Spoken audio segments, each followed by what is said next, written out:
Shadiversity. Ratings, I'm Shad, and I'm a big fan of sci-fi, and so I have watched, it's funny, basically I've watched every episode of Star Trek, but this could be absolute blasphemy, what I'm about to say.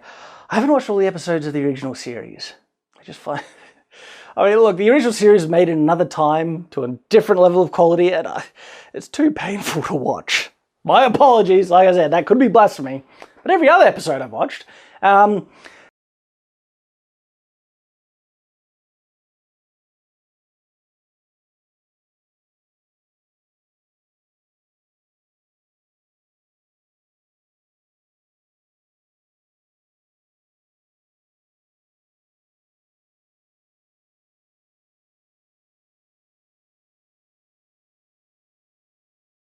and to varying levels of enjoyment, okay? But still, I love sci-fi all over. So in regards to all the things I've watched with Star Trek, I need to speak about something that bugs the heck out of me and something that I find ridiculous. Now, having said that, when you're really picky, and I like to be really picky because, look, I'm a writer. I like creating story and world settings and stuff like that. So this is one of the reasons why I'm so picky, because I'm this picky with my own stuff, okay? And by analysing other properties and seeing what worked and what didn't helps me figure out what can work and what doesn't for my own stories. And so when you look at Star Trek, you could find a lot of things that doesn't work because of sloppy writing and other things like for instance, tachyons! Deus Ex Tachyon. Whenever, like, me and my wife started rewatching Voyager more recently, and the amount of pseudoscience, techno mumbo jumbo is just hilarious.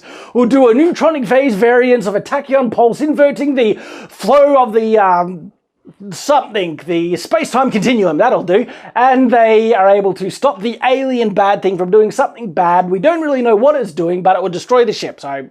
It's bad, but we do this, that's generally Star Trek's go-to. So anyway, you can be picky if you want, and there's a lot to be picky about.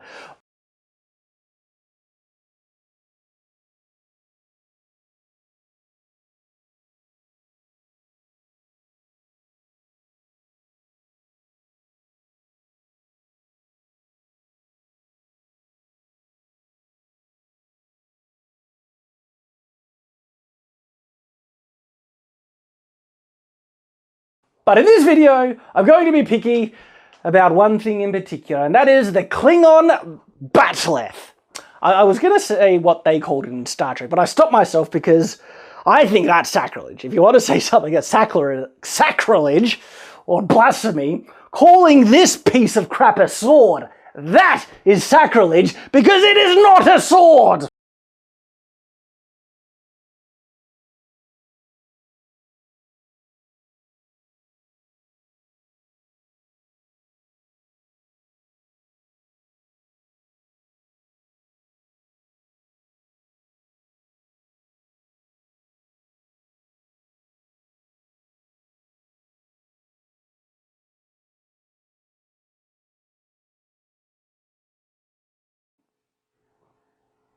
But this thing is a mess. Oh my God, it's a classic example of people writers, creators, or whatever, doing something absolutely stupid because either future or aliens or insert random reason because they want it to feel different, okay? Aliens, they're supposed to be different to us, okay? For the future technology is supposed to be completely different and obscure. And they forget a very important thing. Well, you know, in this context at least, the aliens, they are supposed to have been intelligent, follow logic, okay? And any person who has any level of familiarity with melee combat, and I study medieval combat, swordplay in particular, but also other combat, if you're familiar with it, all right, you'll know that this weapon is absolutely stupid!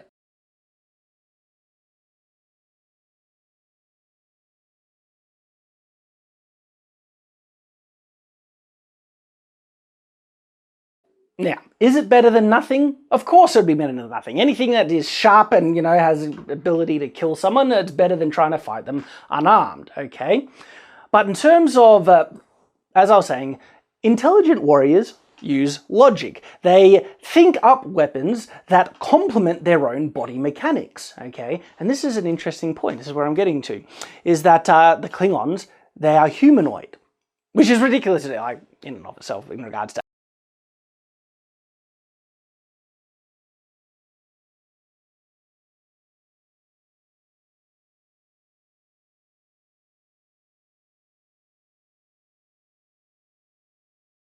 aliens. The chance of them being humanoid is... But anyway, okay, that means they essentially have the same body mechanics as humans, and if they had any brains, you would actually expect their types of melee weapons to be very, very similar.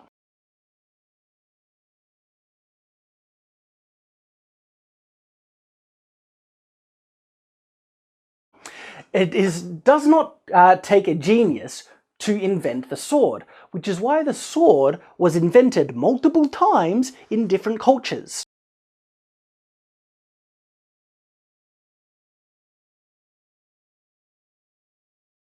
Where does it come from? It comes from the knife, of course. A knife is just a utility tool, okay? Any race in any primitive thing will invent the knife eventually because it's very, very useful. And there's a simple leap in logic. This knife is useful. I can use it to defend myself. Oh, it's really good at killing people. Wow! Bad guys who want to come and steal my food, I can kill them with this thing. Okay, first leap. That would be fairly evident.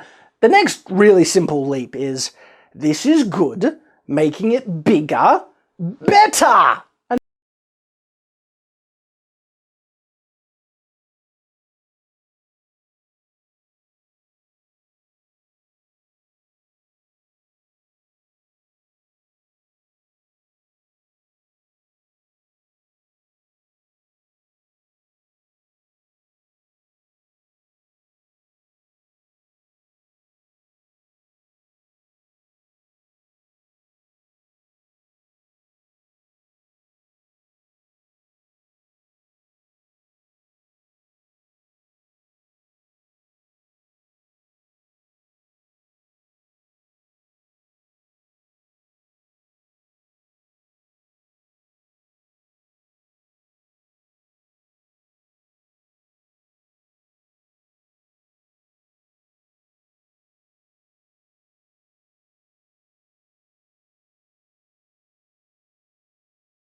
And that's it. The sword is essentially a really, really big knife. And if you look into medieval, swords and stuff like that, there are even swords called knives. The messer, if you don't know. Which makes it very evident that if humanoid aliens existed, they would have swords as well. Okay, like the evidence is the fact that so many other humans invented the sword amongst different cultures and stuff like that makes it evident that it's logical. It's the process of events that the only way the sword wouldn't be invented if aliens didn't have knives. And what's the likelihood of aliens not having knives? And this is the weird thing: the Klingons, they have knives, and they're a warrior race. You'd think they'd figure out knife, good, bigger knife, better, but instead of bigger knife better, we are going to invent the most retarded weapon thing.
And use that as our prime, gosh, my goodness. In terms of use, swords are remarkably good at transferring force in the way that they are designed. They have a handle, and then they have an even weight distribution going up. But because it's a straight line and there's no wasted weight on it, fantasy swords can have wasted weight, like a massive crossguard. For a functional practical sword, that's bad, okay? Every piece of material that adds weight to this weapon, you need to add for purpose, for reason, okay? Because this is a weapon, it's supposed to be used for function. And so all the weight on it there is on the business end. And the blade, okay? This is why it's not only why, a double-bladed sword, okay? Having a blade going down the back end. Not only is it just profoundly impractical, that'll never be used, but it creates problems because it adds a significant amount of weight that you would only be using half the time. When you strike with one end, you're not really striking with the other end. And that can make a number of problems and stuff like that. Bat'leth thing. It's all over the place. You have multiple handles, but say you hold the bat'leth at the bottom end and you strike with it. It'll be pretty heavy on the top, but there's a lot of weight here that'll be messing up the balance of it, which would make it less maneuverable. And that's it. Balance lessons! And then when they fight, they hold it this way. It's like flurry. You have to you could do 2 and 2, but wow. It's really it's supposed to be the other thing, you see, the sword is a very efficient design. It's made to be balanced so you can redirect its weight really quickly and strike again because it's made for combat. The bat'leth has more in common with a really heavy club. Now, of course, clubs were used, but it is definitively accepted that swords are better than clubs. Unless the person is wearing really heavy armor, and in that case a mace. Type of club is better than a sword. Context. You need additional weight? Well, it wouldn't hurt. If there's anything that this blade comes into contact with that actually is able to resist it to any measure, having additional weight to get more force in the cut, it would be very beneficial. This is why swords try and hit an optimal kind of weight depending on what they're meant to do, especially cutters. Cutters need a certain amount of weight to punch through, because with a regular sword, one of the issues with it, and I'll just put down the crucible, is that swords have thickness, so they need a push apart material that they're cutting into. And because of that, they can actually get wedged in something, and this is when a cut gets stopped. And so one of the ways it is able to push through getting wedged in something is by the power of the cut itself. And that is generated by doing right form in the actual cut, you know, engaging the hips and going down. But also the weight of the blade is very significant when you're trying to analyze how effective a sword can cut. And so it's a combination of all those things. And in some cases, a sword wants to be as heavy as it can functionally be to maximize its cutting potential. It's not to say its intention is to be as heavy as possible, because you can there are so many wall hanger swords that are poorly made, just junk. I own a couple of them. Their weight is horrible, okay? They're so heavy, they're beyond proper functionality. And so it's a balance, getting it as heavy as you can while keeping it still functional. And so then you want to keep it lighter. Point of balance is also very important in regards to all of that. And so this is the significance about weight. And so we have a situation where we have an energy sword, kind of, which is with a very thinner blade, but with as much cutting capacity, power behind it, much punch, even more so perhaps as a regular sword, even though it's an energy weapon. And again, just to reiterate that point, how much force do you need with an energy weapon like lightsabers cut through anything? It becomes very important as soon as you come into contact with anything that is semi-resistant to the cut of this energy blade. So overall, and very much against what I initially assumed when I was just gave this sword a passing glance, is that its design so far is surprisingly far more functional than I originally was thinking it would be. Like, oh, well, there we go, okay.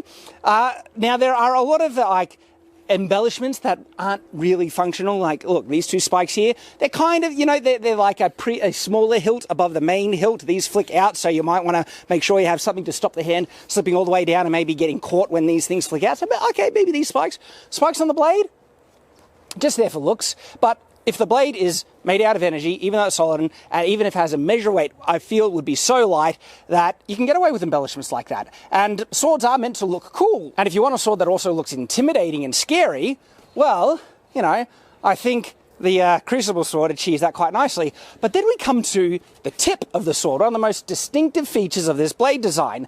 And we have kind of like picks, spikes at the very end.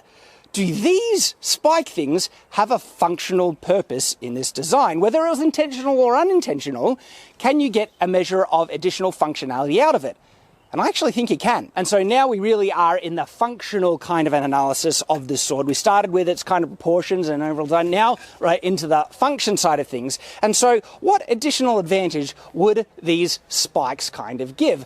Well, it's interesting. It's a matter of leverage, and I kind of addressed this in my video where I analyze Rurouni Kenshin's reverse-bladed sword, his Sakabutsu, because he cuts like this, which reverses the kind of the angle, the curve of a traditional katana, and you get a similar effect with, you know, this blade when you strike with one of the spikes first, because just like with when you reverse a katana, it's curving down. Well, this spike actually strikes before the beginning of this blade would. Now, one of the advantages of having a reverse curve like this is, again, in leverage. With the initial point of contact on the blade being positioned in front and a bit further down from your hands where you're holding it, you can apply more force and more leverage, okay? And so with a blade that has a point of contact which is so much further down, forward like that, you would get even more strength and power when you actually strike with your hands in a position that's a bit further back where you can apply more leverage and more power in the cut.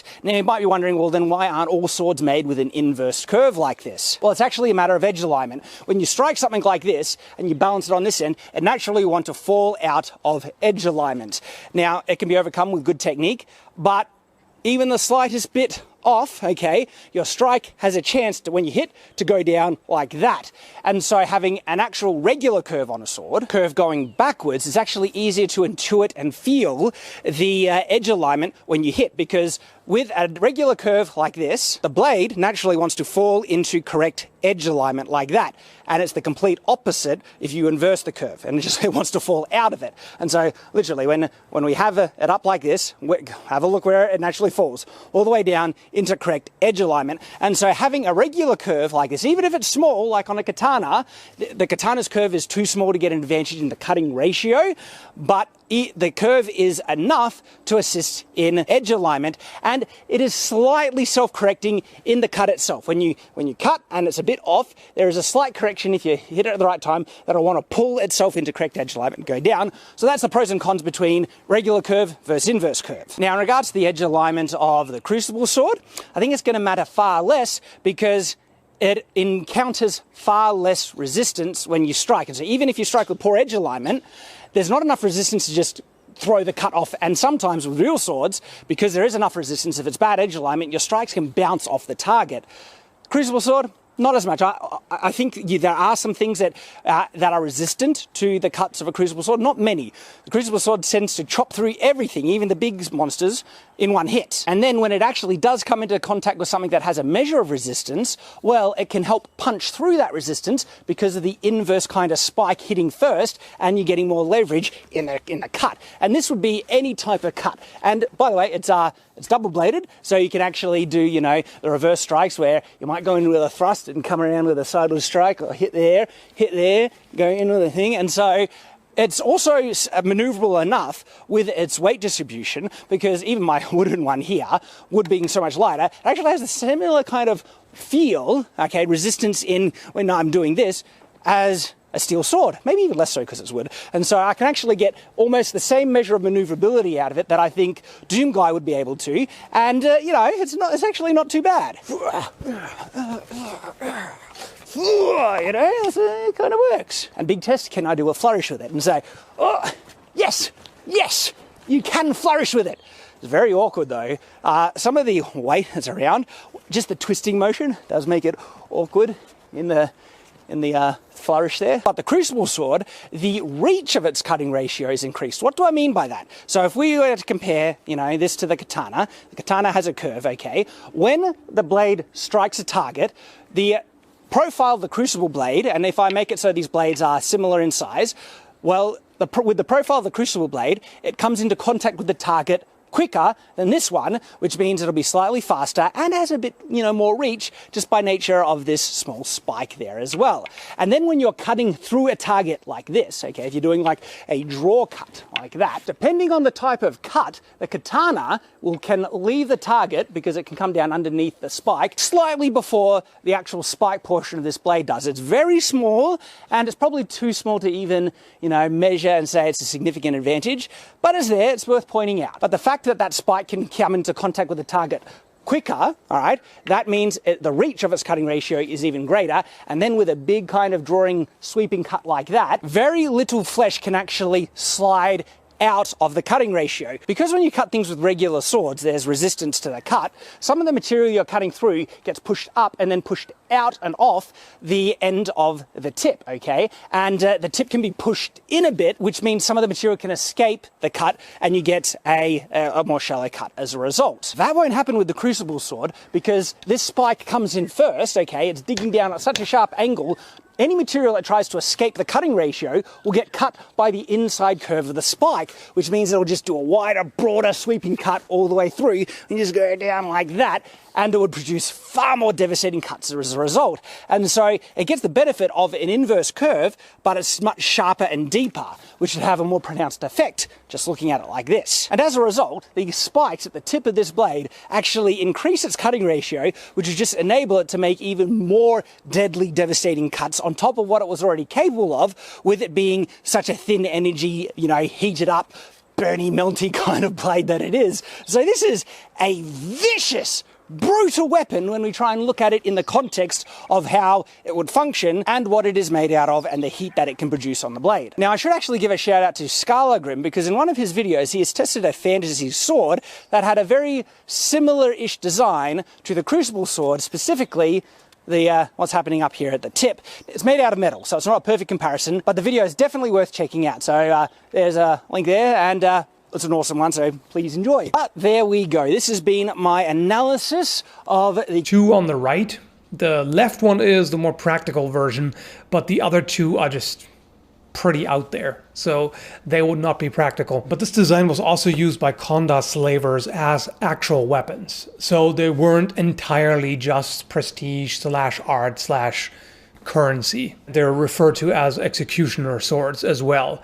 the curvature under the flare tips could be effective for decapitations, I imagine. If you catch the neck right in the inside of that curvature, it's sort of like a sickle at that point. I've shown and tested a sword which was custom made for me based on a modified design of the Armor Slayer from Fire Emblem. And that thing was extremely effective. That one ended up quite heavy to the point where it had to be a hand-and-a-half sword and better used with two hands. But in terms of just destructive power, the thing was insane. Somebody in a recent live stream asked me about a sword axe hybrid, and at the time I said that I don't consider that very useful because then you're just compromising the function of each. But I wasn't thinking of this one at the time. This is really what I would personally consider a pretty good sword axe hybrid, or maybe sword war pick hybrid, something like that. It's really more of a pick than an axe. But either way, this does work. I do actually agree with the term Armor Slayer. There's some merit to it. Now, particularly any kind of armor other than plate, for example, mail or gambesons in particular, this rips right through. So it would be quite effective against light and medium armor, and obviously devastating against unarmored targets.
What I'm saying here is the bat'leth is a profoundly inefficient design in regards to its weight distribution and also its practicality. For the same level of material and same weight, okay, you could extend the blade and give you greater reach. And you haven't really lost anything because it's the same amount of weight. This is what I mean about efficiency in design, okay? With a weapon, you want to emphasize properties. You want to either emphasize its cutting capacity, okay?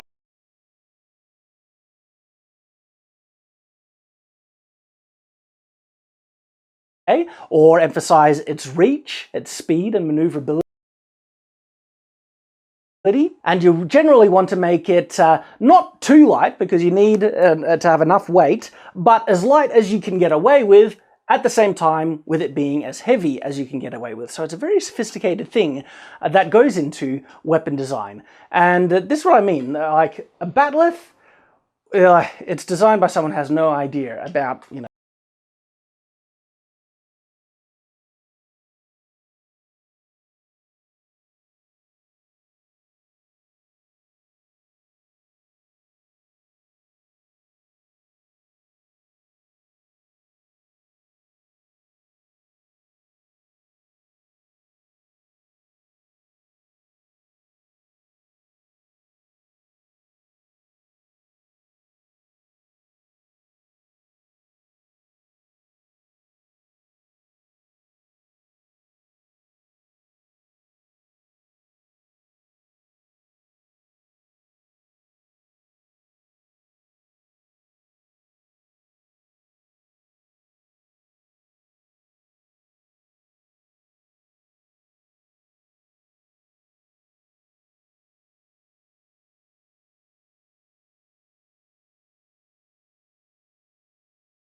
melee combat and stuff like that, because it would not be able to chop as well as an axe of equivalent weight, because a weight is a good base point for in terms of weapons, because weight will determine the speed that you can use this weapon, also cutting effectiveness if the weight is, you know, depending on where it's distributed over the weapon. But this is what I mean. If you've got an axe of the same weight as a bat'leth, all that weight is focused on the business end, which means an axe would have far greater cutting capacity than this weird piece of junk. Now, a sword, on the other hand, like, a sword wouldn't even be made out of as much steel as, well, equivalent to steel, whatever they're made out.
But it would probably cut way better. You see, there is so much useless material on it for what the effect that you're trying to get out of it. You could redesign this way. Well, you could either make it an axe or a sword, and suddenly it's a far more efficient weapon, and it uses less weight, or the weight is more focused for the job that it's supposed to do.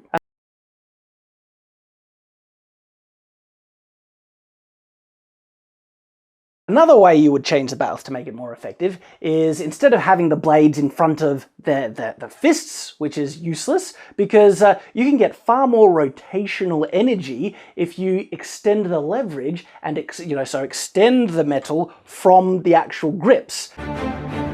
Shadiversity.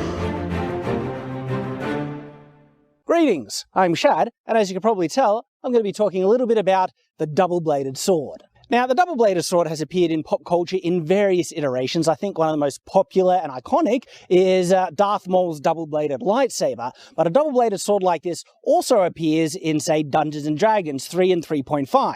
And I think there's a couple of animes that have double-bladed swords as well. So what I want to try and explore in this video is, are these things even practical? Now, I have seen a couple of videos that actually say this is a piece of junk, why would you ever do it, there's no point. And I've also seen a couple of videos defending it. So what are my opinions? And ultimately, this is speculation, okay? I do have a background in martial arts and historical swordsmanship, and I'll be applying my own understanding and knowledge of that stuff to this kind of weapon. And there is a lot to try and analyze and break down. Now, just to let you know how I constructed this monstrosity, this is actually 2 Rollings synthetic nylon practice swords. And because they actually have an internal core that's basically a giant screw, all you need is an oversized nut right there, and they screw together really well. It's like how I'm made to do it. Not really.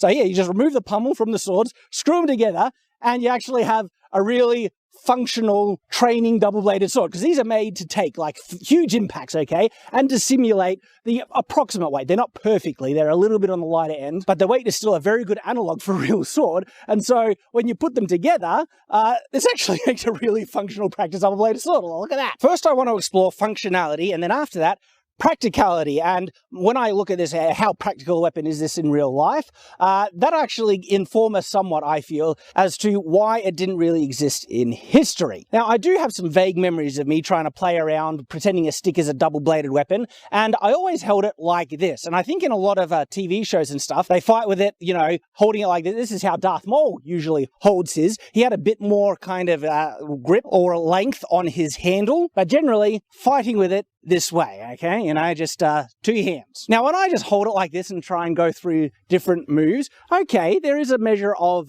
you know, functionality that you could get out of it. But what I'm finding is that the cross guards, if you actually have cross guards, they tend to get in the way of your edge alignment, especially if you're holding like, because just by virtue of the length of this handle, my hands need to go on an inwards angle like that for me to hold it, because it's shorter than the width of my shoulder. So maybe if this was further out, the cross guard wouldn't be as detrimental, but because my hands need to be angled inwards when I hold it, that means the cross guard can't flip up and down past my forearms with any amount of ease. And so because that gets in the way, you might think, well, it's not an effective weapon. Well, no, it's not as effective. You can still get a measure of effect, but it's not as effective when you hold it this way. You don't have to hold it this way. In actual fact, when I was, you know, my own experimentation, holding it like a spear actually nullifies that problem completely and gives you more options fighting. I find you can present the tip to your opponent much easier. You can actually even get more reach if you want, like fully leaning out. And look, because my handle is essentially doubled from a regular longsword,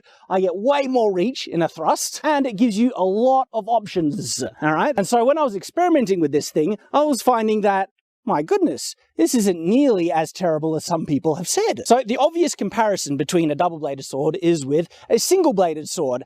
But it's not only that. What about comparing it to a spear? Because this is now a polearm, all right? You wouldn't, it's wrong to really call it a sword. I'm not really fighting it like a sword. I'm not holding a sword grip. I think one of the best grips, as I mentioned, is like a spear, okay? A double-bladed swordy spear. But still, let's compare it to a regular sword. As you put the double-bladed sword there.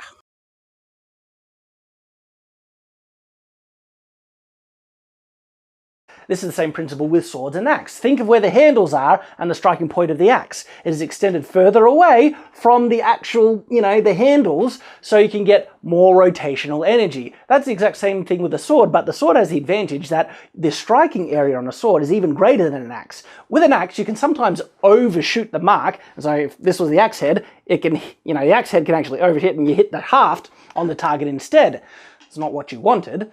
But with a sword, you actually don't have that risk because the entire blade you can kill with. But still, the primary part on the sword that you strike with is that the sweet spot is extended nearly, you know, about 2/3 to 3/4 up the blade, and that's where it's got far more energy. And so the bat'leth, having blades right at the handles and only extended a little part away from the handles, means the energy that you could produce with it is far less. The only way you could get some significant energy is you hold this thing by one end, so instead of like things, you grab it this, and you basically use it like an axe, but a horribly designed axe. Or indeed a horribly designed sword, which would be way too heavy, too much material, and not nearly as much reach.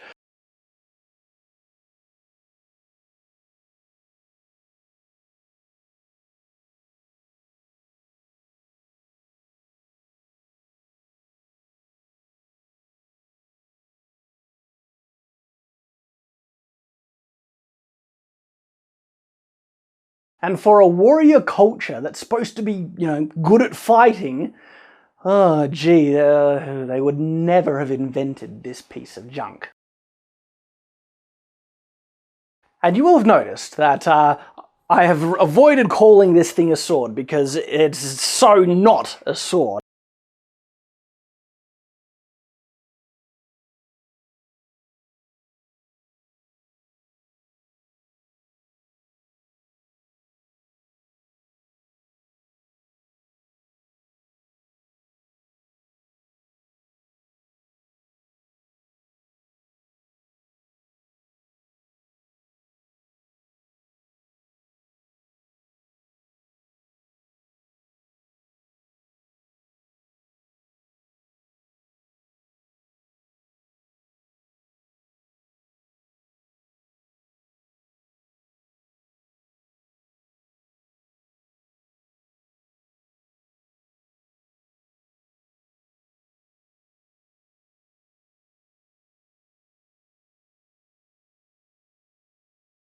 But just on that note, okay, the Federation is supposed to be intelligent. In fact, without even going to the Federation, I'll ask you, okay, if you saw this weapon without knowing anything about Star Trek or any context at all, would your response be, sword, yeah, sword? No! Of course not! So why do they call it the Klingon sword?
You're like, no, it's not. I think we're going to burst a blood vessel. So the fact that they call it the Klingon sword in Star Trek is just stupid. It's the Klingon piece of crap weapon that should never exist. It's an abomination for anyone with a brain or... No.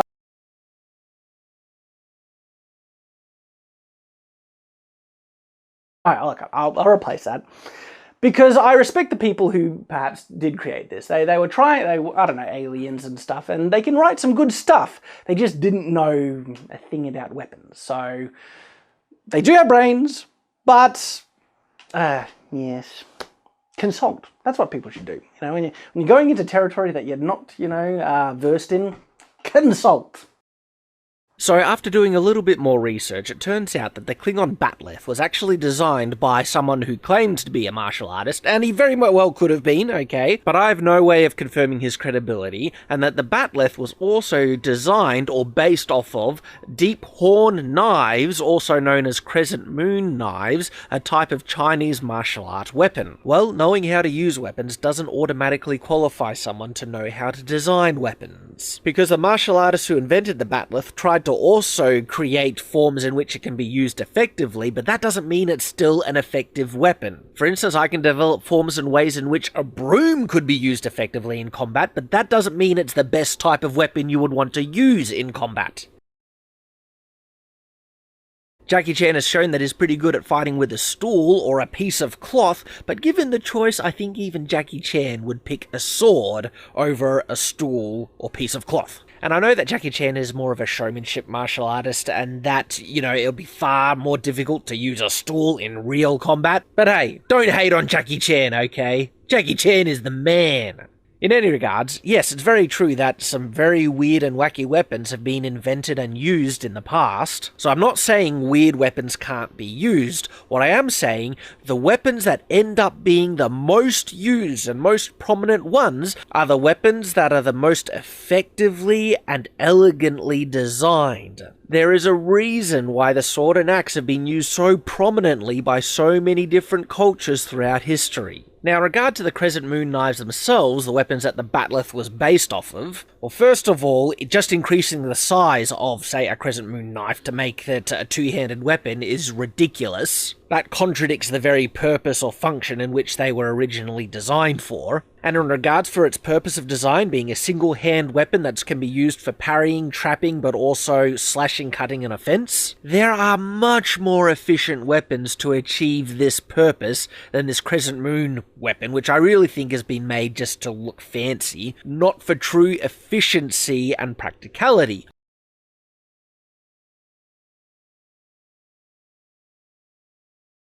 A better weapon to parry, trap, and manipulate an opponent's weapon? A parrying dagger or a sai. Very interesting that basically two versions of this weapon were developed in completely different cultures, because when you really think about what is effective and what will work, and you cut away the fluff, you generally come down to a very standardized kind of form for the purpose that the weapon is meant to be used for.